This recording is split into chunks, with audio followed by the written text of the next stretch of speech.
In the first place, he should have been disqualified. Disqualified for delicadeza, disqualified likewise under the rules of court simply because of the fact na ano yun yung wife niya was one of the signatories pala doon sa impeachment complaint against VP Sara Duterte. Isa siya sa pumirma doon sa articles of impeachment. Then, by parity of reasoning, pwede natin i-apply by analogy, delikadesa na lang sana na hindi na siya nakikialam doon sa pag-investigate against kay VP Sara. Alam ko po talagang eksperensyado kayo pagdating sa pagharap po sa korte at himayin natin yung naging testimonya ng mismong hepe ng NBI, Attorney Melvin Matibag sa impeachment trial. Ano po ang napuna ninyo kung meron man pagdating po sa kalidad ng investigasyon na kanilang ginagawa at mismong pinakapinuno pa ng NBI, hindi ba ito makakaapekto sa kanilang imahe at kredibilidad, attorney? Well, I have to be bluntly honest now of my observation on the matter. In the first place, he should have been disqualified. Disqualified for delicadeza, disqualified likewise under the rules of court simply because of the fact na ano yun yung wife niya was one of the signatories pala doon sa impeachment complaint against VP Sara Duterte. Isa siya sa pumirma doon sa articles of impeachment. Then, by parity of reasoning, pwede natin i-apply by analogy, delikadesa na lang sana na hindi na siya nakikialam doon sa pag-investigate against kay VP Sara. Why? Because there is a clear conflict of interest. He cannot say that he can separate himself from the affairs of his wife. Kasama niya yun sa tulog, kasama niya sa kain, kasama niya sa kanyang buhay. So dapat sana hindi na lang siya nakikialam, especially doon sa pag-appear sa Senado. Hindi pa siya hindi pa siya sabinad.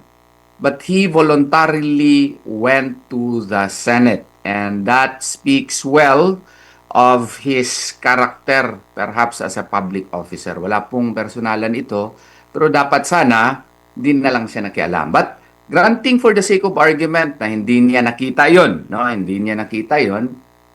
Yung quality ng kanyang testimony sa aking palagay lang ay medyo depektibo.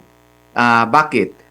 He was not personally involved in the original investigation. He was not present during the time when it was investigated. And as a matter of fact, hindi rin siya mismo ang nag-imbestiga.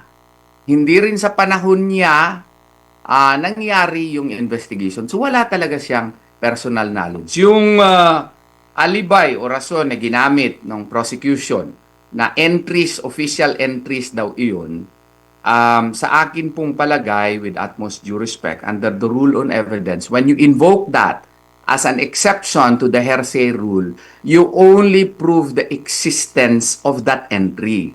You do not prove the truthfulness of the entry.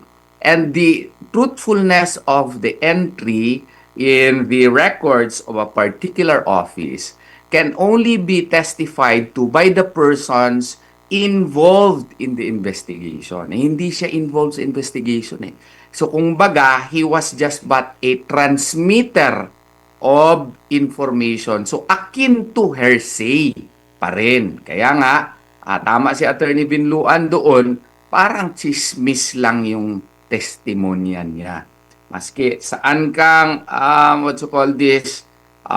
side sa politika, kung korte po ito, dapat excluded na yung testimony niya kasi wala yung probative value.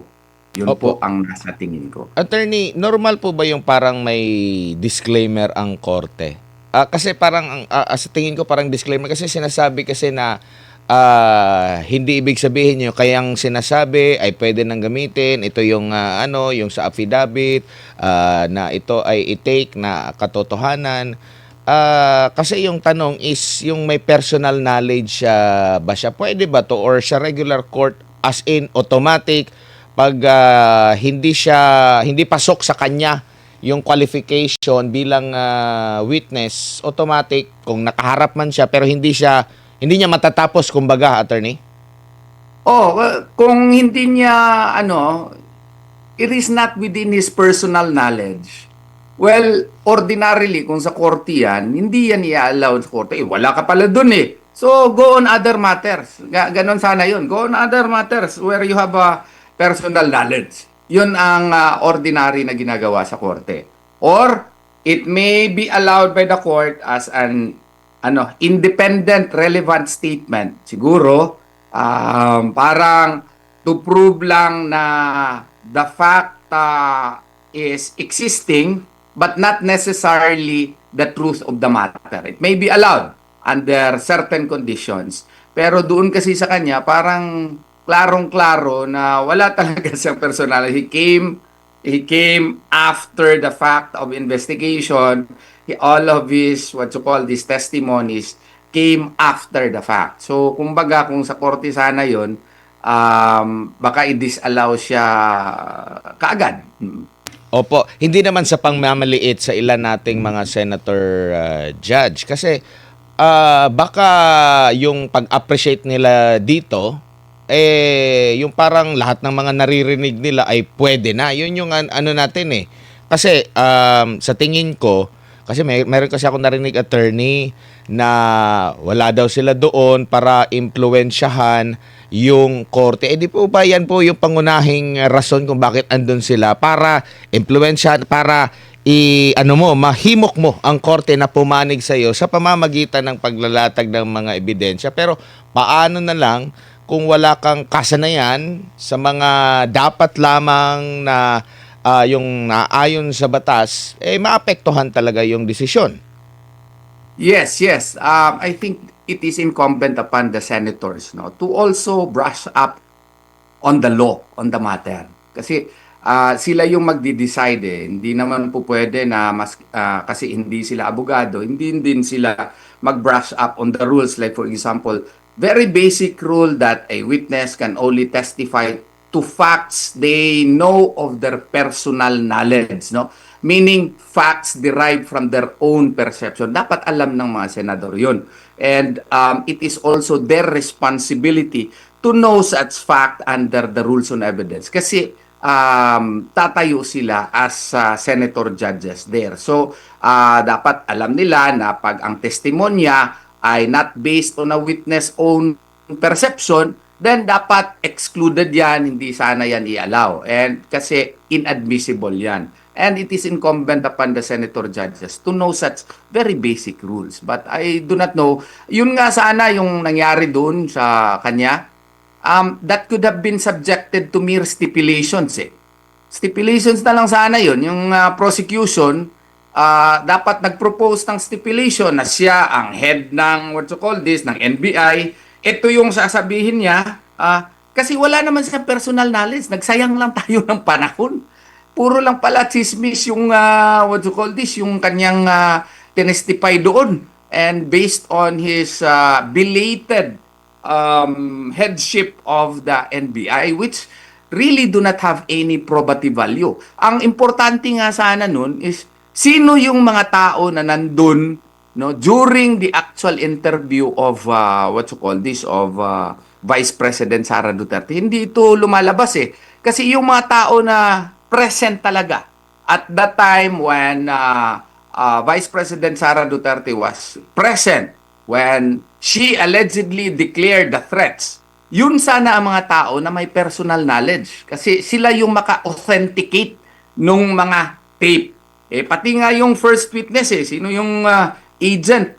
Hindi rin yun siya, sa aking palagay, competent witness because what he testified to was the tape that can be seen on TV already. So anybody can be just like him, no? There was no testimony as to the origin of the tape. Kasi yung origin of the tape, yung raw file, should have been the one that should have been presented. Yun ang importante kung sa korte ito. Kasi kung doon ka na sa publicly available tapes, then you can, any Tom, Dick, or Harry can be made as a witness, which is not correct to my humble mind.